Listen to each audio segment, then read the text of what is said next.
You know I'm all about retro games, those old classics gathering so much dust, oozing their 8-bit charm and triggering off those amazing memories. But what about those new and shiny games? That's right, I'm coming into the future, the present, 2025, to look at my top 10 anticipated games coming out this year. And surprise, surprise,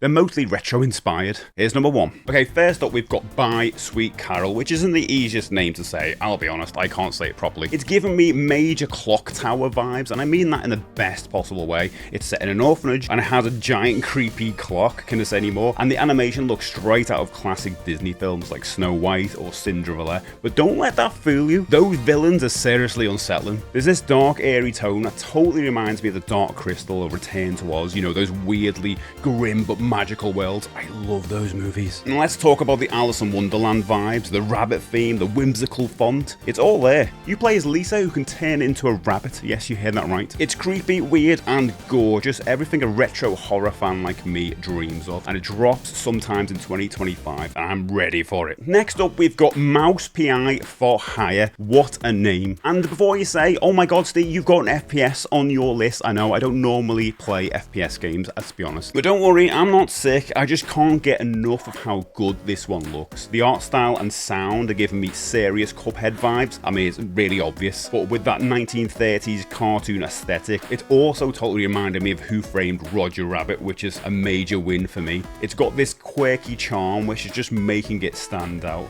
and it looks like a fun, wild ride. And it's also set to release sometime this year. Count me in. Okay, game 3 is Mio, or M-I-O, Mio, Mio. It stands for Memories in Orbit, and it's another 2D platformer that I'm really looking forward to because, let's face it, I love a good Metroidvania.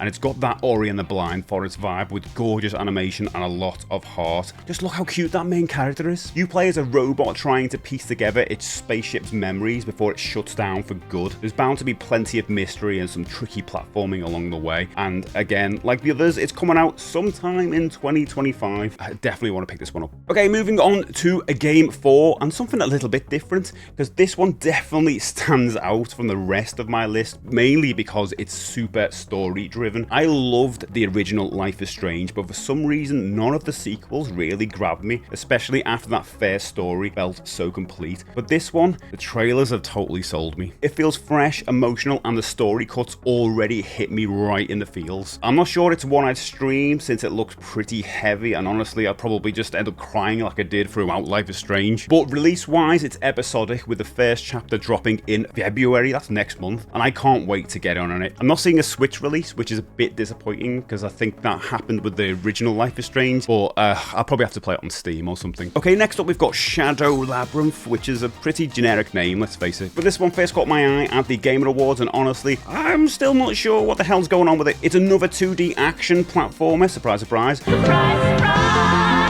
You got this evil robot Pac-Man companion or something by the looks of it, and it's just really weird and left field. I think that's the real draw for me. I'm just so intrigued by it and confused. It's apparently tied to that Secret Level series on Amazon, which I haven't watched yet. The name feels a bit generic, like I said, so I'm worried it might get overlooked, but maybe Labyrinth is a nod to the maze in Pac-Man. I don't know. Either way, it's coming out this year, and I can't wait to see what's going on with this odyssey. Game number 6 is Little Nightmares 3, which might be the third game in the series, but I'm gonna admit something. I've never played any of these games. So why is it on your list, Steve? You've never played any of them? Well, I've seen enough of them to know I'll probably love this one too. In fact, I just snagged the first 2 games on sale for the Switch, so by the time Little Nightmares 3 releases later this year, I'll be fully caught up and ready for the third one. If you're not familiar, they're survival horror puzzle platformers, that's not easy for me to say, with an eerie, dark aesthetic that just creeps you out. This new one introduces a companion mechanic where you'll control another character with either co-op or AI,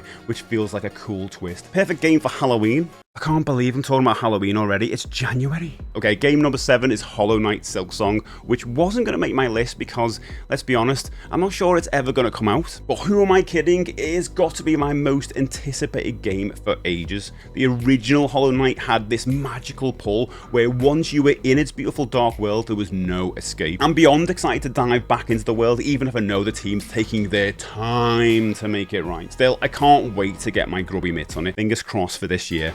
Okay, game number 8 is Ninja Gaiden Ragebound, which is a proper throwback, and I'm here for it. Coming from the makers of the Blasphemous games, which are tough Metroidvanias, this one looks like it's sticking to the series' roots as a fast-paced 2D action platformer. Now, from what I've seen, it's quick, challenging, and packed with awesome animation. The gameplay is giving me serious Messenger vibes with its jumping off projectiles and its fluid movement. It looks ridiculously fun and is set to release this summer. Yeah, this is right up there for one of my most anticipated. Okay, game number 9 is Metroid Prime 4 Beyond. Now, so many questions about this one. First one, will it even release this year? And with the Nintendo Switch 2 potentially getting announced soon, should I wait for a version on that hardware? Either way, I'd love to see this game come out this year. I'm currently playing Metroid Dread and can't get enough of that world, so more Metroid is always welcome. But if Prime 4 doesn't make it out this year, I'll just have to dive into the remaster of the first one instead to buy up my time. Okay, last on my list is The Eternal Life of Goldman,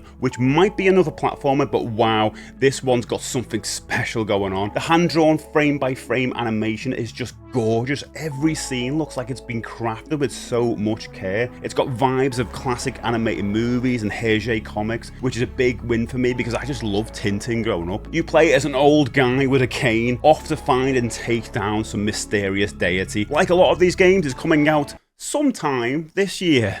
Okay, that was my 10 most anticipated games this year, but I'm going to give out 5 honourable mentions too. My first honourable mention has to go out for Transylvania Adventure of Simon Quest. Can you guess what kind of game this is? Yes, you are correct. This is a homage to Castlevania, and in this game, you resurrect Dracula to kill him again. That's cool. I mean, if you like classic 8-bit Castlevania, here's a new one.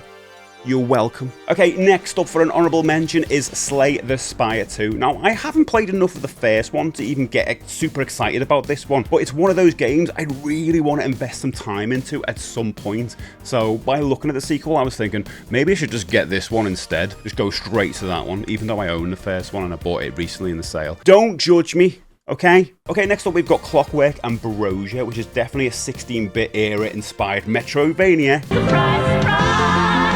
You know that's my kind of thing. There's a demo out there of this which I need to jump on at some point. This looks great. Okay, say this one with me. Next up we've got Professor Layton and the New World of Steam. It took me a while to get that one. Now I haven't played a Professor Layton game since the DS era, so it would be really cool to jump back in and get the brain boggling again. They're essentially a collection of mini puzzle games with a really interesting story and unique presentation wrapped around. Could be really cool. Last up of my honourable mentions is Simon the Sorcerer Origins, not Oranges. Now I was going to include this one in my most anticipated games list, but we've just not heard anything about it in months. But to be fair, now it's got Chris Barry back to voicing Simon, I'm sure it's going to be an interesting game at least. I just hope he's as snarky as he was in the first game, but nothing like the third one. But anyway, wow, what a year of gaming ahead of us. Now, you probably realised, Steve, you didn't pick GTA or anything like that. Let me know in the comments what you're looking forward to in 2025. I'm sure there'll be something for everybody. Anyway, like and subscribe and all that stuff, and I'll see you in the next video.